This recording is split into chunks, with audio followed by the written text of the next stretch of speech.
Hey, good morning, friends. Pastor Jason here with our Tuesday check-in. I'm going to jump into chapter 1 of Incarnation, where Pastor Angie got it started off on Sunday. It's a book by Adam Hamilton that we're going to use to kind of guide our sermon series and guide us through Advent this season. This is one of the parts that I highlighted when I read through it. Just going to read just a bit of an excerpt for us here this morning. Hope you've been able to maybe get, if not get outside and enjoy some of the snow, at least you've been able to enjoy seeing it fall. Yes, yesterday and last night. I know I had two really excited kids. No, there might have been three really excited kids because I count two.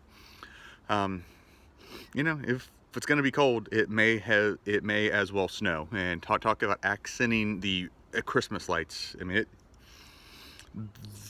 the world, at least from my perspective, looks and feels a bit different, covered in this a blanket of snow. So hopefully you're making yourself open to that as well.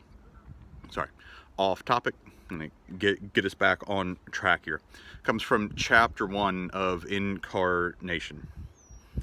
The Reverend Hamilton writes this: while presidential candidates often court the endorsements of the rich and powerful, Jesus alienated the powerful and influential, and instead associated with the poor and powerless. In the words of Garth Brooks, Jesus had friends in low places. Jesus made very few campaign promises. Nothing about lower taxes or increased jobs or defeating the Romans. He didn't promise to make Israel a great nation once again. Instead, he spoke about welcoming the stranger, feeding the hungry, clothing the naked, and caring for the sick. See the parables of the Good Samaritan and the sheep and the goats for examples of his campaign platform.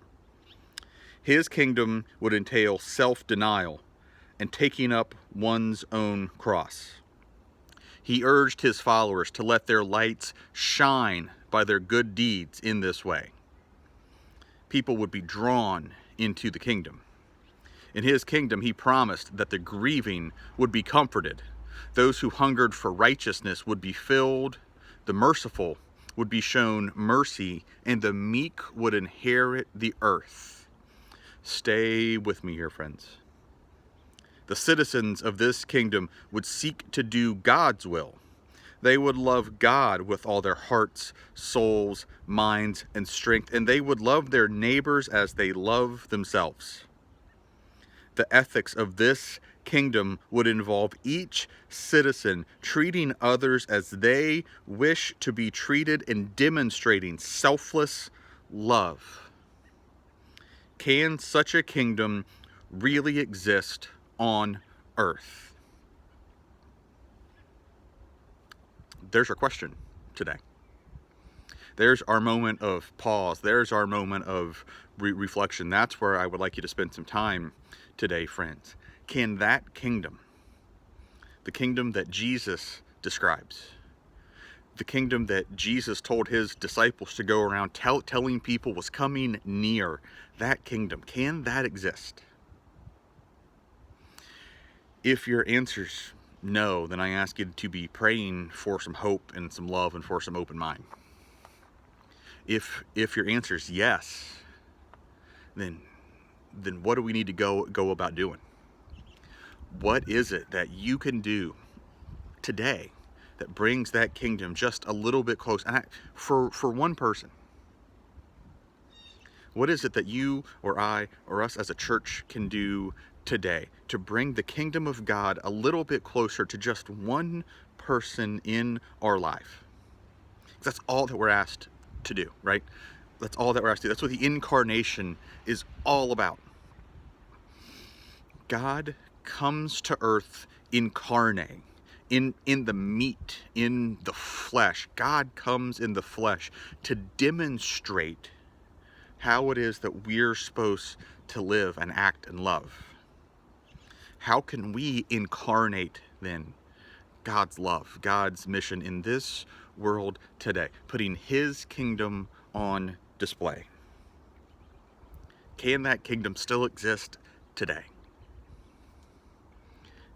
I think God thinks it can. I think a lot of us in the church think it can. I think a lot of people around this community would say yes to that. But what do we do to start putting the pieces together, to caring for those who need cared for, to comfort those who need comforted, to include those who feel excluded? That builds the kingdom. How do we get there? Friends, thanks for spending some time together this morning. Hope you have a great day. Bundle up if you go outside. Stay warm, stay safe, be well. Friends, remember how very much that you are loved. Give some thought to the campaign platform of Jesus, and enjoy the snow today, friends.